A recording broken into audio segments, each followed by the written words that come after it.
Hello everyone, कैसे हो आप सब लोग। आशा करता हूँ सभी लोग बेहतरीन होंगे। और मैं हूँ आपका अपना इंजीनियर मुरलीधर जाखड़। और हम लोग पढ़ रहे हैं एनसीईआरटी क्लास 11 सब्जेक्ट मैथमेटिक्स। और इसका प्रश्नावली नंबर फर्स्ट। आज हम एक्सरसाइज 1.3 स्टार्ट करेंगे। और फर्स्ट जो टॉपिक है हमारा वो है उप समुच्चय यानी सब सेट। तो देखते हैं कि किस प्रकार की जो व्यवस्था है उसे हम उप समुच्चय कहने वाले हैं। स्टूडेंट स्टूडेंट यहाँ पे हमारे पास दो सेट जो है वो गिवन है। फर्स्ट सेट जो है मैंने जो लिया है वो है आपका ए सेट, जिसके अवयव 1 और 3 है। 1 और 3 है। दूसरा सेट मेरे पास है बी, उसके जो अवयव हैं एलिमेंट जो हैं वो हैं 1 3 5 7 एंड 9। ये दो सेट हमारे पास हैं। अगर मैं आप लोगों को पूछूं या मैं ऐसे बोलूं कि भाई इन दोनों सेट में आपको कोई कनेक्शन जो है वो नजर आ रहा है क्या, कोई भी कनेक्शन आपस में नजर आ रहा है क्या, तो देखते हो ध्यान से। तो देखिए जो सेट ए है उसके जो एलिमेंट हैं यानी अवयव 1 और 3, आप बोलेंगे सर वो जो एलिमेंट है वो सेट बी में भी विद्यमान है, यही कहेंगे। बिल्कुल आप ऐसा ही कहेंगे कि सेट ए के एलिमेंट सेट बी में विद्यमान है। ये कनेक्शन हमें दिखाई दे रहा है। ठीक है स्टूडेंट, तो देखिए थोड़ी सी बातें कर लेते हैं यहाँ पे कि जो 1 है वो एलिमेंट है किसका, सेट ए का। और 3 जो है वो एलिमेंट है किसका, सेट ए का। एलिमेंट बोल दीजिए या संबंधित बोल दीजिए या बिलोंग्स टू बोल दीजिए। इसको ऐसे बोल सकते हैं कि एक जो है अवयव वो संबंधित है किससे, सेट ए से। और 3 जो अवयव है वो संबंधित है किससे, सेट ए से। फिर ये बात बताइए कि सेट ए में कितने एलिमेंट हैं, 2 एलिमेंट है। और दोनों के दोनों एलिमेंट किस में विद्यमान है, आप कहेंगे सर सेट बी में विद्यमान है। तो देखिए स्टूडेंट यही उप समुच्चय का डेफिनेशन है कि अगर किसी समुच्चय के समस्त अवयव, किसी समुच्चय के समस्त अवयव दूसरे समुच्चय में विद्यमान हो, दूसरे समुच्चय में विद्यमान हो, तो उस समुच्चय को दूसरे समुच्चय का उप समुच्चय बोलेंगे। ठीक है, कहने का मतलब यह है वह कि सेट ए के जो समस्त अवयव हैं वो सेट बी के भी अवयव हैं। उस स्थिति में जो ए है वो बी का उप समुच्चय कहलाएगा। दूसरी बात, उप समुच्चय, इसका जो सिंबल है वो इस प्रकार से होगा।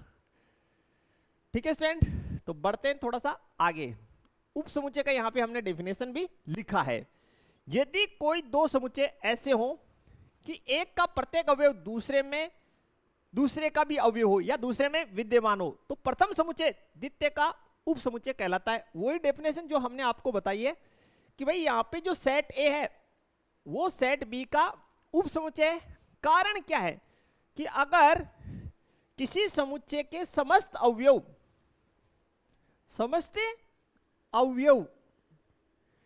जो दूसरा समुच्चय उसमें विद्यमान हो, बिल्कुल विद्यमान है यहाँ पे, तो जो है पहले वाला समुच्चय वो दूसरे का क्या कहलाएगा, उप समुच्चय। लिखेंगे किस प्रकार से देखिएगा, तो यहां पे इसको लिखेंगे कि जो सेट ए है, सेट जो है ए वो उप समुच्चय है किसका, सेट बी का।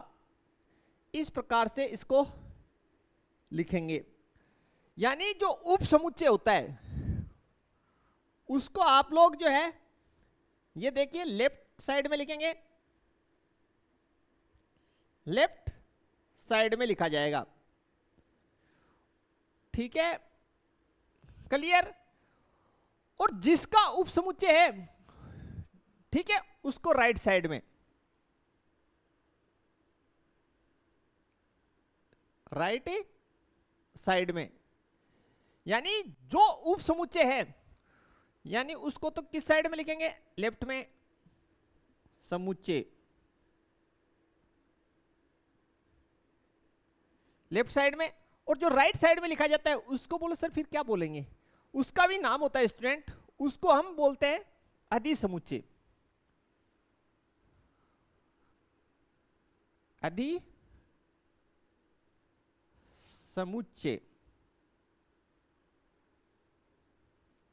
ठीक है स्टूडेंट। तो आशा करते हैं यहां तक आपको 1 बाय 1 क्लियर हो गया होगा कि जो उपसमुच्चय है, इस साइड लिखा वो उपसमुच्चय, इस साइड जो लिखा है वो अधिसमुच्चय, यानी ए जो है वो उपसमुच्चय किसका? बी का। लेकिन कब होगा ए बी का उपसमुच्चय? जब ए के सारे अवयव सेट बी में विद्यमान होंगे। क्लियर? अब देखिए इसे ए उपसमुच्चय बी से निरूपित करते हैं, बिल्कुल ए उपसमुच्चय है और बी का ऐसे पढ़ते हैं, बिल्कुल ये हमने बता ही दिया। बी को ए का अधिसमुच्चय कहते हैं, तो बिल्कुल बी जो है वो अधिसमुच्चय कहलाएगा। ये बात हमने आपको बता भी दी है और यहाँ पे राइट भी कर दिया ताकि आप नोट्स में इसको बना लें। देखते हैं स्टूडेंट नेक्स्ट। फिर लिखा है उपसमुच्चयों की संख्या। देखिए उपसमुच्चयों की संख्या, मान लेते हैं कि मेरे पास एक सेट जो है ए वो है 1 2 और 3, ये मेरे पास एक सेट है और मेरे को ये बोला जाए कि भाई इसके उपसमुच्चयों की संख्या कितनी होगी। तो देन देखिए स्टूडेंट, उपसमुच्चयों की संख्या को हम लोग उपसमुच्चयों की संख्या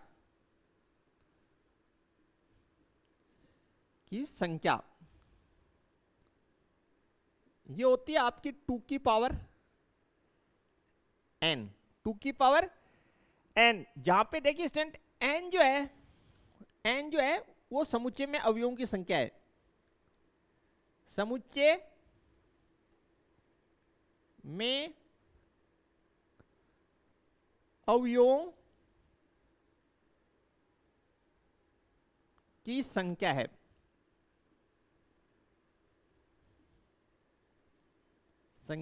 है। क्लियर हो गया होगा? तो इसके कितने उपसमुच्चय बनेंगे? इसके उपसमुच्चयों की संख्या हो जाएगी 2 की पावर n का वैल्यू कितना है? 1 2 3। तो इसमें जो है 8 उपसमुच्चय बनेंगे। मुझे बनने हैं यहाँ पे कितने उपसमुच्चय बनने हैं? इस सेट के लिए 8 उपसमुच्चय बनने। अब आप कहोगे सर वो कौन कौन से होंगे? तो देखिए वो कौन कौन से होंगे वो लिख देते हैं। सबसे पहले मैं यहां पे लिख रहा हूं 5। अब आप कहोगे सर ये 5 तो जो है वो नल सेट, एम्प्टी सेट या रिक्त समुच्चय होता है। तो जो 5 है यानी रिक्त समुच्चय, प्रत्येक समुच्चय का उपसमुच्चय होता है। बोलो सर ये ऐसे कैसे होता है? बिल्कुल इस पे भी चर्चा करेंगे, पहले मैं लिख देता हूं, ठीक है। दूसरा जो है सभी अवयवों को एक एक करके लिख दीजिए, सभी अवयवों को एक एक करके लिख दीजिए, ठीक है। फिर दो दो को लिख दीजिए, तो 1 2 1 3, ठीक है। और 2 3 एंड 1 2 एंड 3। गिन लीजिए 1 2 3 4 5 6 7 8। फिर से देखिए सबसे मेन बात कि भाई जो रिक्त समुच्चय है वह प्रत्येक समुच्चय का उपसमुच्चय होता है। लेकिन क्यों ऐसा क्यों होता है, बिल्कुल वो बताएंगे आपको। फिर देखिए प्रत्येक समुच्चय स्वयं का उपसमुच्चय होता है, यह भी आपको ध्यान रखना है। तो देखिए ये इस बात पे हम चर्चा कर लेते हैं कि कोई समुच्चय जो रिक्त समुच्चय है वो प्रत्येक समुच्चय का उपसमुच्चय क्यों होता है। तो देखिए स्टूडेंट, कोई समुच्चय जो है यानी रिक्त समुच्चय है, उस स्थिति में वो प्रत्येक समुच्चय का उपसमुच्चय क्यों होगा। देखिए यहाँ पे हमने एक जो है ये फॉर्मेट बनाया है कि भाई जो लेफ्ट में है वो उपसमुच्चय लिखा जाएगा, ठीक है। तो यहाँ पे आप लिख दीजिए स्टूडेंट यहाँ पे कि फाई जो है वो सबसेट है, फाई जो है वो सबसेट है किसका? इसका, ठीक है, लिख दिया। फिर हमने क्या कहा, डेफिनेशन क्या थी कि भाई जो फाई है रिक्त समुच्चय, ठीक है, उसमें अवयव जो है, जितने भी अवयव हैं वो राइट में जो आपका लिखा है सेट उसमें होने चाहिए सारे के सारे। तो मैं एक आपसे ये पूछूं कि जो रिक्त समुच्चय जो है उसके सारे अवयव क्या सेट ए में? आप तो ये बता दीजिए कि फाई जो सेट है यानी रिक्त समुच्चय फाई सेट कैसा सेट है? फाई जो है वो रिक्त समुच्चय, तो फाई के जो एलिमेंट्स हैं वो क्या ए में हैं? आप कहेंगे सर बिल्कुल है, क्योंकि उसमें तो कुछ है ही नहीं। ऐसा तो आप कह नहीं सकते कि नहीं है। क्यों नहीं है बताइए? क्योंकि फाई के अंदर कोई अवयव है ही नहीं, तो वो इसमें है बिल्कुल, कोई दिक्कत नहीं होनी चाहिए। आपको ये बात समझ गए होंगे आप। फिर से समझ लीजिए कि फाई में जो अवयव हैं वो क्या सेट ए में? आप कहेंगे सर हैं। आप ऐसे नहीं कर सकते नहीं है, क्योंकि उसमें कोई अवयव है ही नहीं, तो वो इसमें है।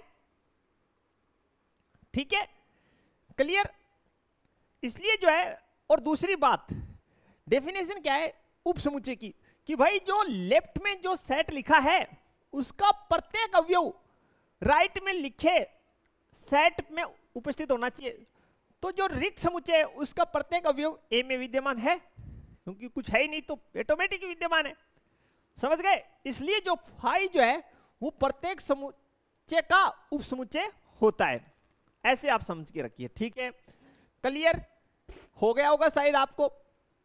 अब आगे हम बढ़ते हैं। देखिए, एक आपका जो सेट है वो है उचित उपसमुच्चय। उचित उपसमुच्चय,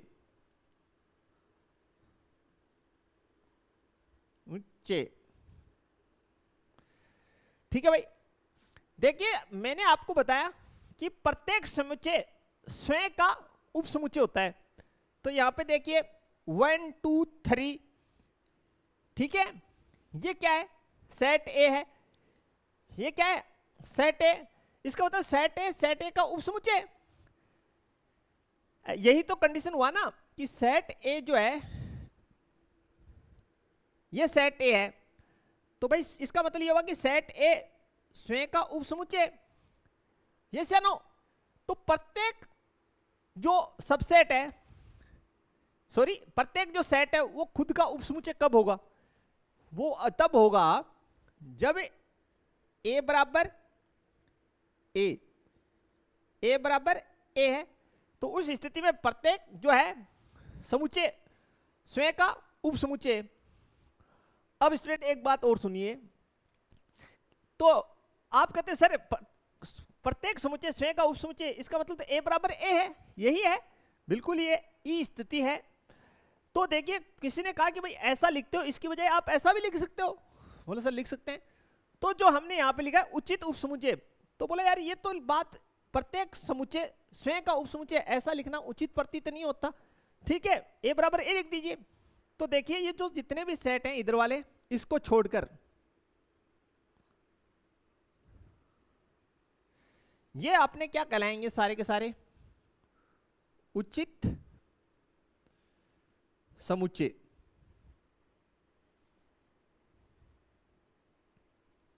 उचित समुच्चय यानी उचित समुच्चय किसे कहते हैं? कि किसी भी समुच्चय के कुल जितने भी सबसेट होंगे उनमें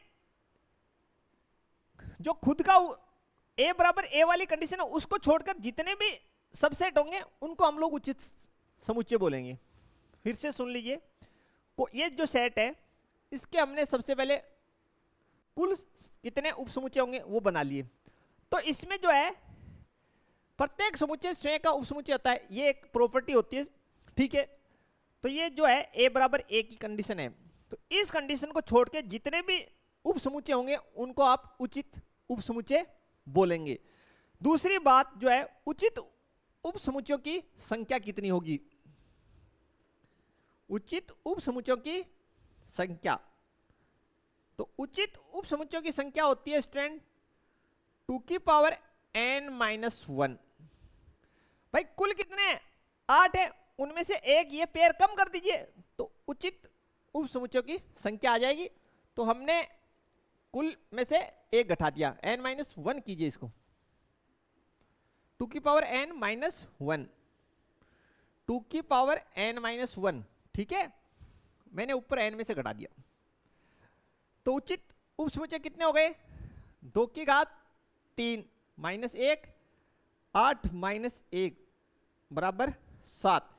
तो इसके लिए उचित उप समुच्चयों की संख्या कितनी होगी, आप कहेंगे सर 7, लेकिन कौन सा उचित उप समुच्चय नहीं होगा, a बराबर a वाला, जो सेट आपको गिवन है वो जो खुद के बराबर होगा वो वाला उचित उप समुच्चय में काउंट नहीं होगा। यानी ये जो है ये उचित उप समुच्चय नहीं है, नहीं है। क्लियर हो जानी चाहिए स्टूडेंट ये बातें आपको, कि भाई पहली बात तो जो है फिर से रिपीट कर लेते हैं, किसी समुच्चय जो है फिर से रिपीट कर लेते हैं, थोड़ा पीछे चलते हैं। उप समुच्चयों की कुल संख्या, तो सबसे पहले हमने सेट ए लिया, इसमें उप समुच्चयों की संख्या जो है वो 2 की पावर n में होती है, जहां पे n जो है समुच्चय के अवयवों की संख्या है। कितने अवयव हैं, 3, तो 2 की घात 3 से कितने बने, 8। फिर पहली बात कि रिक्त समुच्चय प्रत्येक समुच्चय का उप समुच्चय होता है। बोला सर ऐसा क्यों होता है, तो हमने लिखा कि जो हमें यहाँ पे सेट कौन सा गिवन है, एक गिवन है। हमने क्या बताया कि जो उप समुच्चय होता है उसको लेफ्ट साइड में लिखेंगे, और जो जिसका उप समुच्चय होता है यानी अधिसमुच्चय उसको लिखेंगे राइट में। तो उप समुच्चय फाई जो है उप समुच्चय किसका, ए का। अब देखिए क्या फाई जो फाई का मतलब रिक्त समुच्चय, तो भाई फाई के जितने भी अवयव हैं यानी रिक्त समुच्चय के जितने भी अवयव हैं क्या वह ए में विद्यमान है। मैं आपसे पूछूं तो आप कहेंगे सर उसमें कुछ होता ही नहीं है, तो कुछ होता ही नहीं है तो इसका मतलब ए में है, कोई दिक्कत ही नहीं है। या नहीं है, आप कहेंगे सर नहीं है, क्यों नहीं है भाई, कौन सा नहीं है फिर बताइए। बोलो सर वो तो पता नहीं उसमें होता ही नहीं है। तो भैया आप बता, तो इसका मतलब उसमें ये नहीं बता पा रहे ना आप कि भाई मेरे को ये बताइए। कोई बच्चा कह दे कि सर नहीं होता, तो बताइए कौन सा नहीं होता, फिर बोलो तो फिर सर ये नहीं बता सकते हम कौन सा नहीं होता, इसका मतलब स्वीकार कीजिए फिर कि होते हैं, ठीक है। फिर से सुन लीजिए, यानी रिक्त समुच्चय का मतलब ये हुआ कि उसमें कोई अवयव नहीं है, एकदम से वो एम्प्टी है। तो भाई इस साइड जो लिखा है उसके सारे जो अवयव है वो ए में विद्यमान होने चाहिए। तो अब मैं आपसे उल्टा पूछूं कि भाई ऐसे बताओ चलो कि इस फाई यानी रिक्त समुच्चय, तो रिक्त समुच्चय का कौन सा जो अवयव है वो ए में विद्यमान नहीं है। तो आप कहोगे सर वो तो ऐसा तो कोई है ही नहीं, इसका मतलब जो है सारे विद्यमान है, इसलिए जो फाई है वो सबसेट है किसका, ए का। यानी रिक्त समुच्चय प्रत्येक समुच्चय का उप समुच्चय होता है, एक बात तो ये याद रखें। दूसरा, प्रत्येक समुच्चय स्वयं का उप समुच्चय होता है, ठीक है। यानी इस स्थिति में ए बराबर ए भी होगा, ठीक है भाई। तो ये जो कंडीशन होती है प्रत्येक समुच्चय स्वयं का उप समुच्चय होता है, इसको छोड़कर जितने भी उप समुच्चय हैं उनको हम उचित उप समुच्चय बोलेंगे। समुच्चय लिख दिया, उन सभी को हम लोग उचित उप समुच्चय बोलेंगे, बिल्कुल ठीक है स्टूडेंट। देख लेते हैं उचित उप समुच्चय, बिल्कुल उन सबको हम उचित उप समुच्चय बोलेंगे। तो अब बात आती है कि भाई उचित उप समुच्चयों की संख्या कितनी होगी। तो जो टोटल है उनमें से एक कम कर दो, और वो कम कौन सा होगा, जो आपको गिवन सेट है वो वाला कम हो जाएगा। तो ये इतना बेसिक आपको यहां तक क्लियर हो जाना चाहिए। आगे चलते हैं स्टूडेंट, एकल समुच्चय। तो स्टूडेंट ऐसा समुच्चय जिसमें एकमात्र एक अवयव हो, कितना अवयव हो, एक ही अवयव हो, उसे हम एकल समुच्चय बोलेंगे, ठीक है। बोला सर जैसे क्या, यहां लिख देता हूं मैं कोई सेट एस, यहां लिख देते हैं एकल समुच्चय का उदाहरण। तो कोई सेट लिख देता हूं एस, और उसमें एक एलिमेंट ले लेते हैं, आप ए ले लीजिए ए। इसमें कितना एलिमेंट है, एक है, एक अवयव है। तो इस स्थिति में एस जो है एकल समुच्चय कहलाएगा। क्लियर हो जाना चाहिए यहां तक आपको। अब बढ़ते हैं नेक्स्ट पोर्शन में, देखते हैं कौन सा टॉपिक अब हमें सोल्व करना है। अब है स्टूडेंट समुच्चय के गुणधर्म। तो बिल्कुल ये दो गुणधर्म जो हैं वो हम पढ़ चुके हैं कि भाई रिक्त समुच्चय प्रत्येक समुच्चय का उपसमुच्चय होता है, और क्यों होता है, बिल्कुल ये हमने पढ़ ही लिया।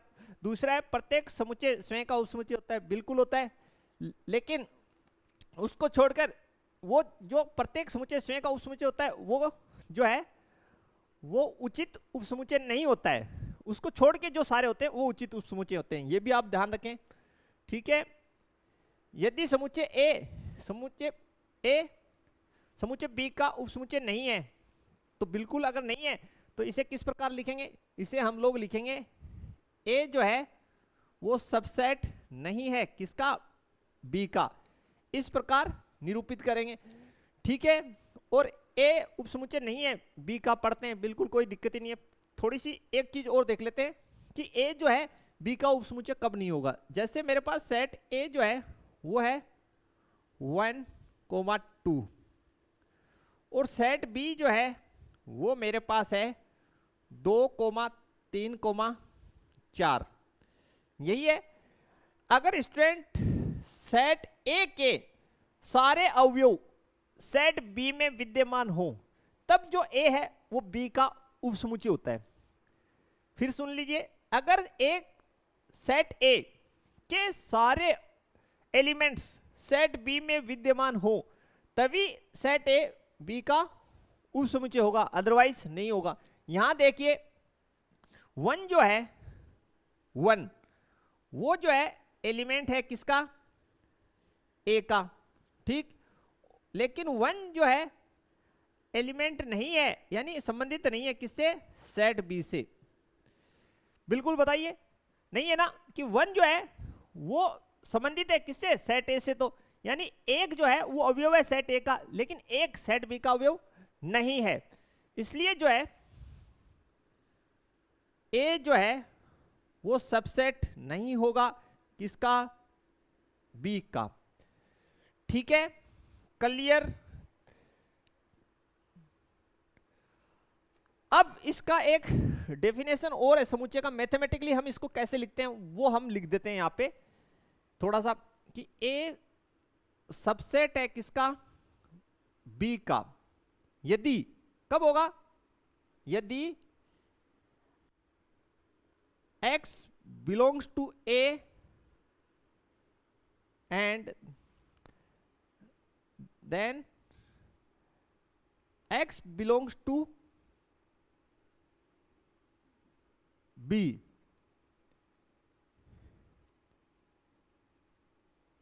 ठीक है भाई, देखिए ए उपसमुच्चय किसका, बी का। ए जो है बी का उपसमुच्चय कब होगा, यदि जो है x क्या है, अवयव है, ये x सेट ए का अवयव है,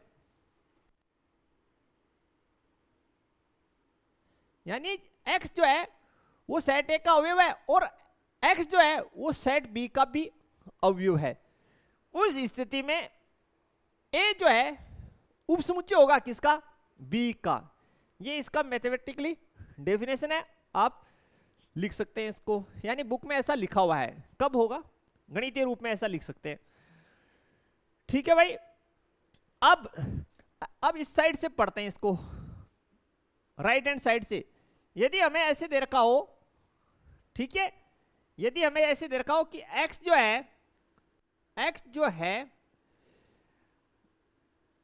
संबंधित है किससे, a से, यानी संबंधित होगा तो x जो है वो अवयव होगा किसका, a का, यानी x अवयव है a का और x जो है वो अवयव है किसका, b का।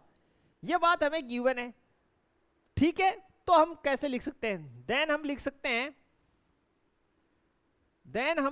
स्टूडेंट, जो a है वो सबसेट होगा किसका, b का। इस प्रकार से भी हम लिख सकते हैं। यानी ये बात है कि x जो है अवयव है किसका, a का, और x जो है अवयव है b का। तो उस स्थिति में a b का उपसमुच्चय होगा, यानी जो पहले आया है वो उपसमुच्चय होगा बाद वाले का।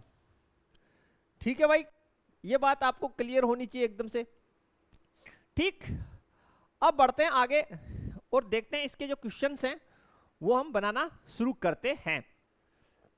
इसके अलावा एक छोटी सी बात और हम लोग देख लेते हैं स्टूडेंट, यहीं पे इसकी जगह आप और की जगह लिख लीजिए स्टूडेंट, ये लिख लीजिए दैट इंप्लाइज। ठीक है, ये इसका मतलब है दैट इंप्लाइज, यानी ए जो है वो उपसमुच्चय किसका, बी का। कब होगा, यदि जो एक्स है वो उपसमुच्चय है, सॉरी ए उपसमुच्चय है किसका, बी का, यदि जो एक्स है यानी अवयव वो किससे संबंधित है, सेट ए से, एंड देन जो है एक्स जो है वो अवयव है किसका, बी का भी अवयव है। उस स्थिति में यहां पे नीचे हमने लिखा है, एक चीज और लिख लीजिए, यदि ए जो है उपसमुच्चय किसका, बी का, और बी जो है उपसमुच्चय किसका, ए का, तब जो है ए बराबर सेट बी होगा। तब सेट ए बराबर क्या होगा, बी होगा। याद रखिए, यानी ए भी बी का उपसमुच्चय और बी भी ए का उपसमुच्चय है। बिल्कुल उस स्थिति में जो है स्टूडेंट, उस स्थिति में ए बराबर बी होगा। बोला सर क्यों, देखिए उपसमुच्चय होने के लिए क्या आवश्यक है कि सेट ए के सारे अवयव, सेट ए के सारे अवयव सेट बी में होने चाहिए। ठीक है, इस साइड लिखा है लेफ्ट में, इसका मतलब ये उपसमुच्चय, इसका मतलब सेट बी के सारे अवयव ए में विद्यमान है। तो इसका मतलब क्या हुआ, ए के सारे अवयव बी में है, बी के सारे अवयव ए में, इसका मतलब दोनों इक्वल है। बिल्कुल दोनों इक्वल हैं स्टूडेंट, इसमें कोई आपको दिक्कत नहीं होना चाहिए। और इसको एक तरीके से और लिखा रहता है बुक्स में स्टैंडर्ड रूप में कि A subset of B if and only if. इसका मतलब है स्टूडेंट केवल और केवल, केवल और केवल, इफ एंड ओनली इफ। कब, यदि एक्स संबंधित है किससे, सेट ए से, यानी एक्स जो है वो क्या है, एलिमेंट है किसका, सेट ए का। दैट इंप्लाइज, जो एक्स जो है वो सेट होना चाहिए, सॉरी देन दैट इंप्लाइज, इसको बोलेंगे दैट PLIES, दैट इंप्लाइज। और इसको पढ़ेंगे स्टूडेंट आप इफ एंड ओनली इफ, केवल और केवल, केवल और केवल। ठीक है, यानी जो x जो है वो अवयव है किसका, सेट ए का, देन x जो है वो अवयव होना चाहिए किसका, सेट बी का। ठीक है भाई, यानी ये स्थिति है तब ये होगी, और जब ये वाला स्थिति है इधर इस साइड का, देन ये कंडीशन हो जाएगा। क्लियर, ये आपको क्लियर होनी चाहिए बोथ साइड से, बिल्कुल एकदम अच्छे से ये बात आपको क्लियर हो जाना चाहिए स्टूडेंट। अब इसके देखते हैं क्वेश्चन आंसर हम लोग। इसका एग्जाम्पल नंबर 9 देखते हैं स्टूडेंट। सबसे पहले हम लोग एग्जाम्पल नंबर 9 हमें दे रखा है कि भाई नीचे लिखे समुच्चय पर विचार कीजिए। एक तो सेट ए दे रखा है 1,3 जिसके अवयव 1 और 3 है। सेट बी जो है इसके एलिमेंट 1, 5, 9 है, और सेट जो सी है उसके एलिमेंट 1, 3, 5, 7, 9 है। हमें जो फिल इन द ब्लैंक्स रिक्त स्थान का जो क्वेश्चन है इसमें सबसेट और सबसेट नहीं है, इसको भरना है। तो जो फर्स्ट जो है वो देखिए हल 9 का। फर्स्ट लिखा है 5 और यहां लिखा है बी। तो भाई पहली बात तो ये जो लिखा है लेफ्ट साइड में ये कैसा समुच्चय है? आप कहेंगे सर रिक्त समुच्चय। और रिक्त समुच्चय प्रत्येक समुच्चय का क्या होता है? उपसमुच्चय होता है। तो यहां लिख दीजिए 5 जो है सबसेट है बी का। यानी 5 में आप कहेंगे सर 5 रिक्त समुच्चय वह समुच्चय होता है जिसके लिए हम एक भी एलिमेंट नहीं लिख पाते। ठीक है भाई। अब आप कहते हो, अगर आपको ऑब्जेक्शन है तो आप ऐसे कहेंगे कि सर रिक्त समुच्चय किसी भी समुच्चय का उपसमुच्चय नहीं होता, ऑब्जेक्शन ऐसे ही करेंगे। ठीक है, इसका मतलब जो लेफ्ट में लिखा है, लेफ्ट में जो लिखा है उसके अवयव इसमें नहीं है। तो मैं आपसे पूछूं भाई बताइए 5 का कौन सा जो अवयव है वो बी में नहीं है? तो आप कहेंगे सर मुझे नहीं पता। नहीं पता तो स्वीकार कर लीजिए ना कि है। ठीक है। सेकंड, सेट ए का एलिमेंट कितना है? 1 और 3। तो देखिए 1 और 3 बी में है क्या? आप कहेंगे सर नहीं है। तो यहां लिख लीजिए सबसेट नहीं है, ए सबसेट नहीं है किसका? बी का। आगे देखिए थर्ड, ए और इधर सी लिखा है। तो भाई लेफ्ट में कौन लिखा है? सेट ए। सेट ए में कौन कौन से एलिमेंट है? 1 और 3। क्या देखिए सी में बिल्कुल हैं दोनों।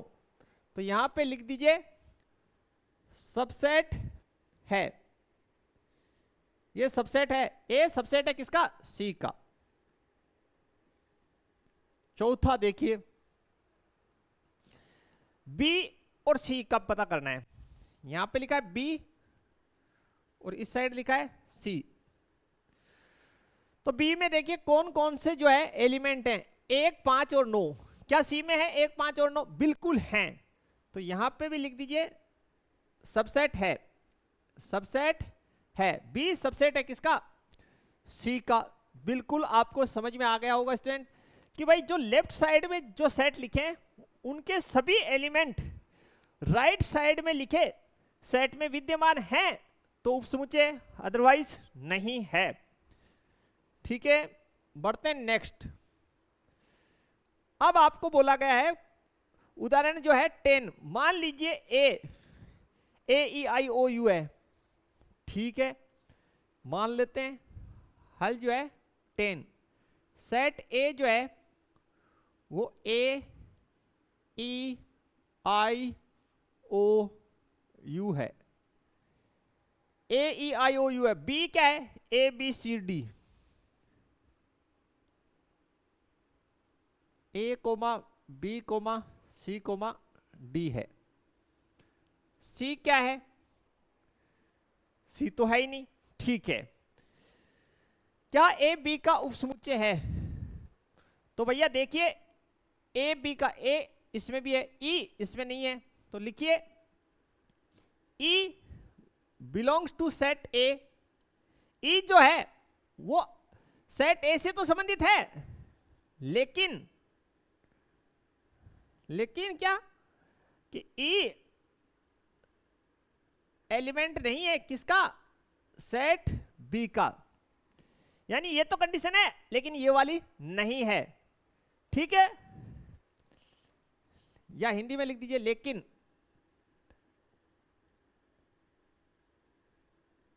हाँ है ना, इसलिए आप लिख दीजिए इसलिए ए सबसेट नहीं है किसका? बी का। भाई सबसेट होने के लिए क्या आवश्यक है कि ए बी का सबसेट तब होता जब ए के सारे एलिमेंट किसमें विद्यमान होते? बी में। ठीक है, और आगे लिखा है बी ए का उपसमुच्चय है। तो बी ए का है क्या? देखिए बी में ए है, इसमें भी है, बी में बी है जो ए में नहीं है। तो यहां लिख लीजिए बी जो है एलिमेंट है किसका? बी का, लेकिन बी जो है एलिमेंट नहीं है किसका? सेट ए का। ठीक है, यानी ये जो बी है वो सेट बी का तो एलिमेंट है लेकिन सेट ए का एलिमेंट नहीं है। इसलिए बी भी जो है ना सेट बी उप समुच्चय नहीं है किसका, सेट ए का। ये आपका आंसर होगा स्टूडेंट, बिल्कुल क्लियर हो जाना चाहिए। बढ़ते हैं नेक्स्ट क्वेश्चन नंबर 11। मान लीजिए ए बी सी 3 समुच्चय हैं। सबसे पहली बात यहां पे हम लिख रहे हैं इसका हल। अच्छा क्वेश्चन है, हल 11 क्या दिया गया है वो लिख लीजिए। पहले दिया है ए कोमा बी और सी समुच्चय हैं। पहली बात तो ये दे रखी है, ठीक है। यदि ए अवयव है किसका, बी का, यानी ए जो है वो बी का अवयव है, तो यहां पे लिख लीजिए पहले माना सेट ए मान लीजिए। सेट ए आपके पास आप मान लीजिए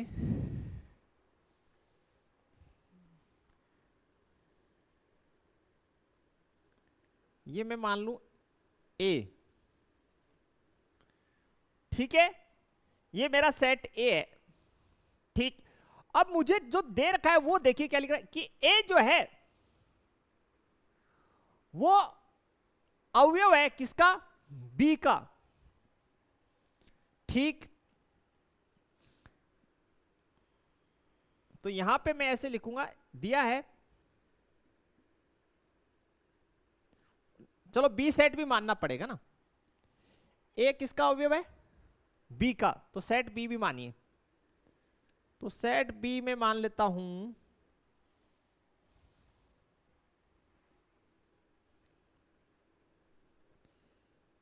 ए बी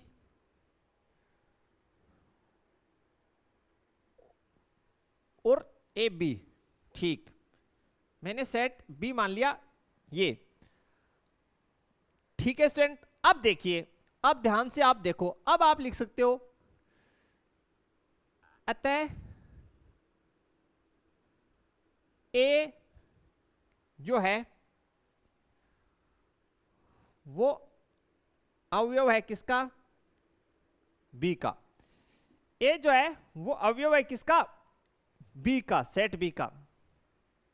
बिल्कुल हो गया स्टूडेंट, तभी तो बोला सर नहीं समझ में आया, बिल्कुल नहीं समझ में आया ना, ठीक है। यहां साइड में करते हैं भाई। मेरे पास एक सेट ए जो दे रखा है वो ऐसे लिखा है पी क्यू, ठीक है।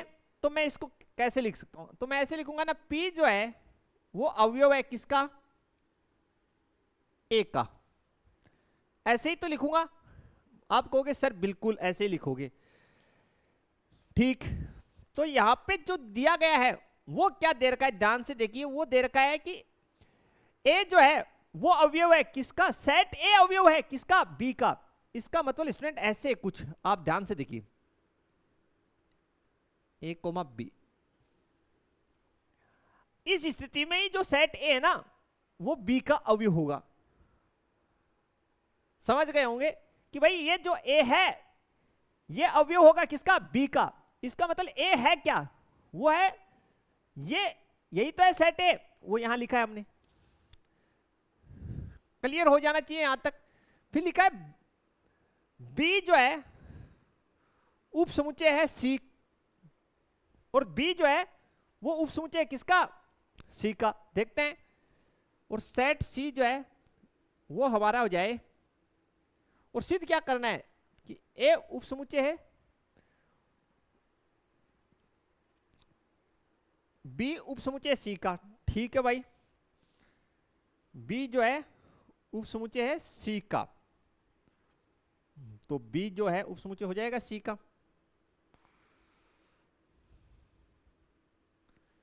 तो इसको कर देते हैं ए बी, बी उप समुच्चय सी का।